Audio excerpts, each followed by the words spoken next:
What's up, y'all? It's your girl Cornelia back for another episode of Black News, a podcast where we break down current events, hot topics, and local stories involving Black people. Now let's get into it. First things first. This is going to be the noisiest episode we've ever had. I am stuck between a rock and a hard place. It's noise, the neighbors, there's birds outside, somebody banging, there's some kids with a little horn.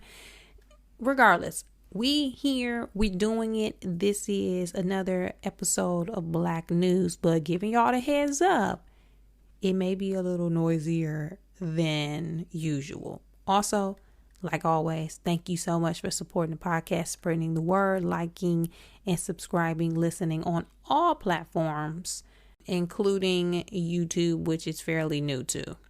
And another note, I will be off next week. Now, I've been toying with the idea of throwing up an episode. I'll try to figure out how that's going to work. I want to do it, so stay tuned. If you get one, you get one. If you don't, y'all know why. I got stuff to do, okay? Your girl has stuff to do. But with that said, again, we got another list of some pretty cool topics, so let's get into it.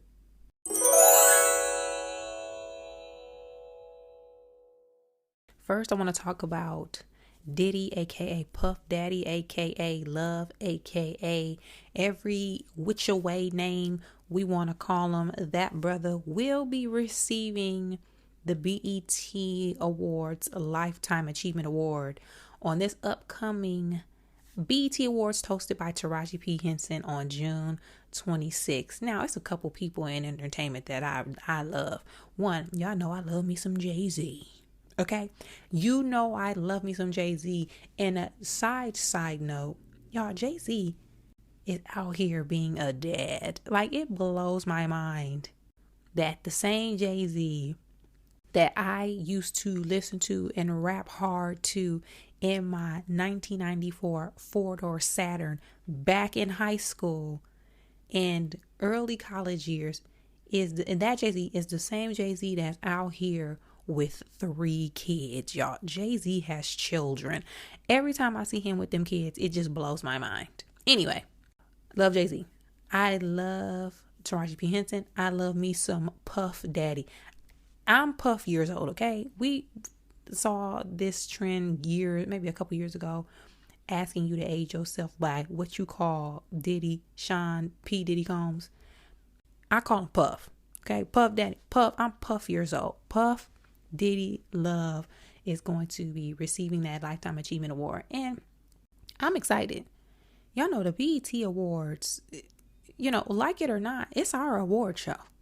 We always got them complaining about the Oscars, the Emmys, Golden Globes, all of these awards programs. But the BET Awards and the NAACP Image Awards, those are our shows. And when it comes to tributing and paying homage and respect, y'all, they be doing it. Y'all remember that Mary J. Blige performance when she got the Lifetime Achievement Award? It was slapping. Okay, it was slapping. So I'm excited about this one. Now, I am going to watch, in full transparency, I don't know damn near or most of the people that's nominated. Y'all, I do not know this new music. I don't know it. I've accepted that. I will be tuning in for the Puff segment and any parts where it's going to be some old people. But I don't be knowing these young artists anymore. I have officially tapped into that old lady phase. But I know it's going to be a good time. I also know Lil Nas X been calling BET and the BET Awards out for a couple of weeks now because of the lack of nominations that he received despite having a very successful album that came out. That Lil Nas X album, look, I listened to it. It was kind of jamming. Y'all love me some Lil Nas X. Lil Nas X has mastered the art of trolling people who need to be trolled. I love the fact that he is authentically who he's going to be. He's funny. He's charismatic. He's savvy. I love it. And, if the BET Awards is in fact discriminating or showing some bias against members and artists of that are within the LGBTQ plus community, that hey, somebody needs to bring that to the forefront and shine some light on it. And I'm not surprised that will be Lil Nas X, because he is very vocal about things that he cares about. So I don't know if he's gonna show up or if he was even invited. I don't know if he gonna crash. We'll see what's up with that, but it's gonna be a good old time. And look, I low-key forgot about the BET Awards until I saw an article the other day. I don't got cable. I don't know what they be talking about. I don't watch BET because I just don't have access to it anymore.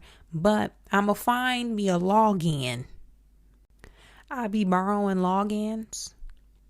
If you the man and you listening to this, act like I did not say that. But I be borrowing logins, and I'm going to do the same to watch the show. Will y'all be tuned in as well? Are y'all looking forward to it? Do y'all think it's going to be a good old time? Let me know y'all thoughts. Hit me up at Canelia. Now, speaking of Puff, it appears that him and Young Miami, might I say, him and Caresha, aka Young Miami, they are a thing, y'all. They are a thing. Puff and Young Miami are a thing. Whether that's, and we'll get into like the specifics because they both got different terms for it and it was hilarious. But overview, Caresha Please is a new podcast that is on Revolt, and it'll be uploaded to YouTube and other platforms, hosted by Young Miami. This is her, it feels like her first solo venture into this hosting world. And her first guest on her show, her podcast, was Puff, Diddy, Sean Combs. They discuss relationships, family, career, music. And I gotta be real with y'all. I don't think I've ever seen Puff being asked questions like this. This is, from what I remember, what I recall, probably one of the first times that somebody, a woman that he's dating, has spoken to him publicly in front of us and has asked him questions that we've probably been wanting to hear or just been thinking about since whenever. Now, backstory. Y'all remember, Puff been linked to a lot of people. The more popular ones, he was linked to Kim Porter, rest in peace. She passed away a couple of years ago. She is the mother of 3 of his children, his twin daughters and one of his sons. He's also really known for dating Cassie. Him and Cassie was dating for about 10 or some years. Now, we never heard Cassie really speak on their relationship. Kim Porter kept the tight lip about their relationship as well. So it's kind of hilarious that Young Miami is the one to low-key be putting him on Front Street about their status in a sweet way. So a couple of things. She asked, what his status was. He said he was single. He's dating. She asked what they were. He said, we're dating. We go on dates. We have fun. We go to exotic locations. We go to church. Young Miami eventually, a little later, said something to the effect of, to him, what if I said I was single and you out here thinking we go together? Because I think we go together and you saying you single. He was like, we go together now? Young Miami was like, real bad. He was like, whatever you say. So apparently, according to Young Miami, her and Puff go together. And honestly, hey, I've been in that situation where you dating somebody who unfortunately does not want that type of commitment because he said he's never really wanted to get married. That wasn't his thing. I've been in that position. And hey, tell him you go together. Hey, if y'all go together, as long as you clear and stuff hit the fan, you don't forget the arrangement. Hey, it sounds pretty fantastic to me. Keep doing your thing. Because she said she don't want to get married anymore either. She did say she wants twins. So it sounds like she wants twins with Puff Daddy. Because twins run in his family apparently. But again, I appreciate the fact that out of all of these people, all of these dates, all of these women he's been linked to, that Young Miami is the one putting him in that hot seat. And it didn't seem so hot. He seemed to be having a good time. And honestly, he was laughing and blushing. I think that he really seems to really like her and she likes him. And, he said, she asked him, why does he like her. He said it's because she's authentic. And Young Miami, Caresha is definitely authentic.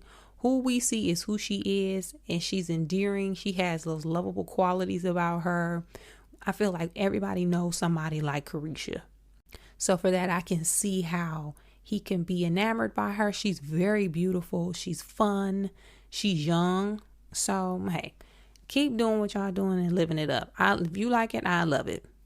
But again, I'm glad she was calling his ass out, because that was some good TV. If y'all didn't watch it, go to YouTube and check it out. And I know I feel so gossipy even like talking about this segment, but it was what's going on in Black news and Black culture with Black people. Ain't no hard hitting topics this week. We gonna get these Puff Daddy and Young Miami segments, okay? What y'all think about the interview? Did y'all even watch? Hit me up and let me know. Now, going back to the topic of award shows, Jennifer Hudson is now an EGOT winner, y'all. Insert some clappings and some little kids cheering and all of the noise. All of the congratulations to Jennifer Hudson, who has now won an Emmy, Grammy, Tony, and an Oscar. She won the final piece of the puzzle at last night's, and when I say last night's, I'm recording this podcast the day after the Tonys. So she won the 2020, she won as a producer on A Strange Loop at the 2022 Tony Awards, which now rounded out the bunch. Now, I did not know or realize that she already had an Emmy. She has a daytime Emmy for a producing Emmy. She has Grammy awards because she be singing her ass off. She has her Oscar from her role in Dreamgirls. Now the Tony because she was a producer on A Strange Loop, which was a musical that also won last night. She is the youngest female EGOT winner in history, and she is the second Black woman behind Whoopi Goldberg. Only the second Black woman to win an EGOT. Other notable EGOTs as of recently was John Legend. Okay, that happened as of recently. So now Jennifer Hudson is a part of that, and I'm not surprised. I don't think any of us are. There are people who are multi-talented, and you kind of figure that they will get to that point. Some faster than others, some takes a lifetime. But when it comes to Black EGOT winners, it is apparently harder. And I won't say it's harder because of the talent. It's harder because they be hating on us.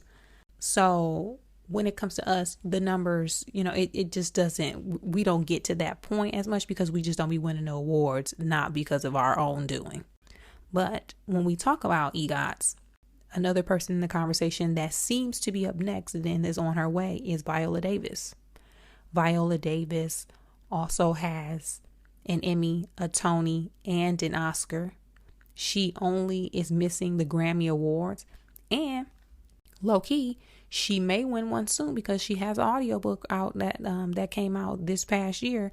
And that may make it into this year's batch of Grammy Award nominees. So she may be next. And if so, it's rightfully deserved because y'all know Viola Davis. She be creating her ass off, okay?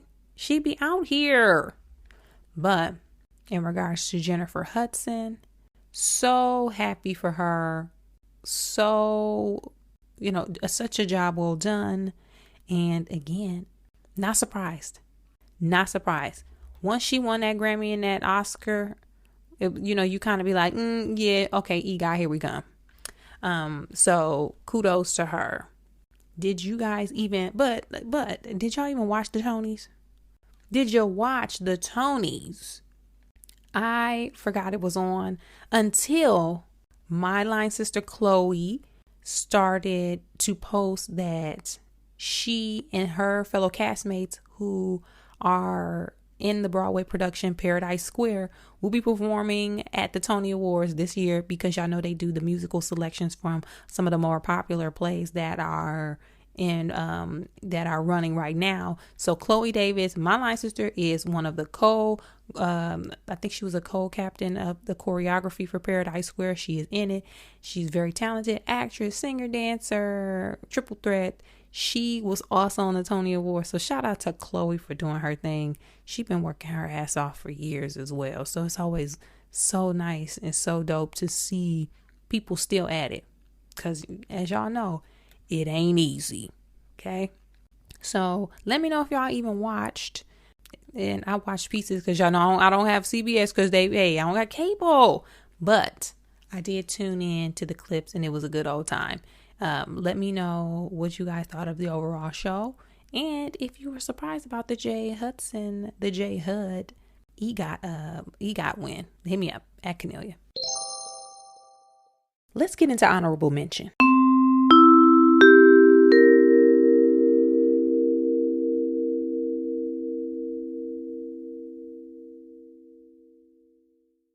Now, I also want to take the time to quickly shout out some of the other Black Tony winners and nominees from this past weekend. And I'm highlighting this because what it's looking like is that the Tonys is probably one of the most diverse award shows. We sitting here focusing on the Oscars so white, and the Emmys and Golden Globes.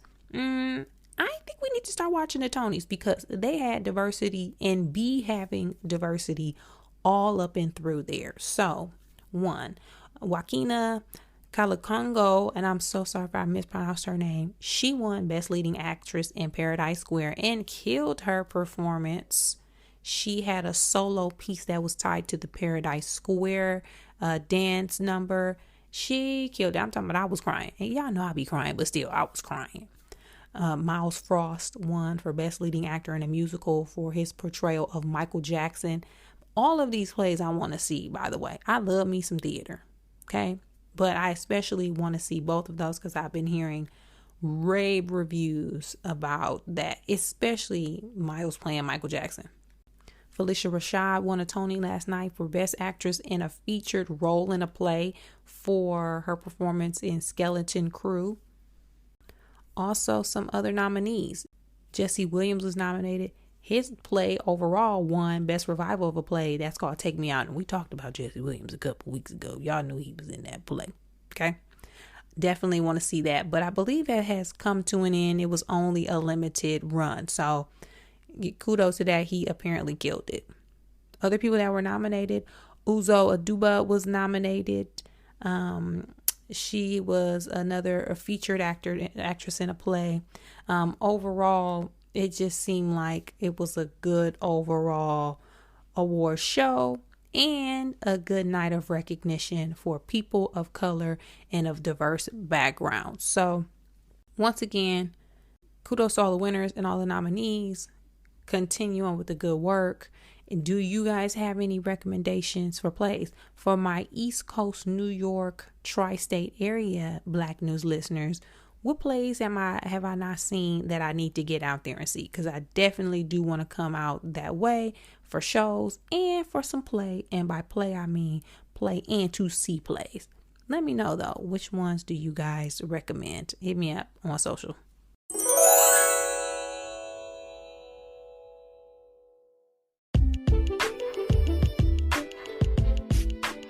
That's it for this week's episode of Black News, y'all. Thanks again. Thank you. And thank you again so much for sticking with us, supporting the podcast, liking and subscribing on all apps where podcasts can be heard, rating 5 stars and leaving a comment. It helps more than you know. So I really, really appreciate it. And keep sharing Black News with all of your friends and family. Be sure to hit me up on social media if you got ideas for topics. Or just hit me up in general to let me know you've been listening. Let me know your thoughts. I'm at Canelia on all platforms across the board. That's at Canelia, like Kenny and Ophelia. Also check my website. I got some shows coming up in Los Angeles County. Hopefully get on the road soon. But for now, if you're in the LA area, hit me up. Check Canelia.com for show dates and details. And as always, thanks again so much, guys. I hope you have a fantastic week. Keep supporting, keep growing, keep building, keep staying safe, and keep staying healthy. As always, again, I'll see you back here next time, same place. Bye.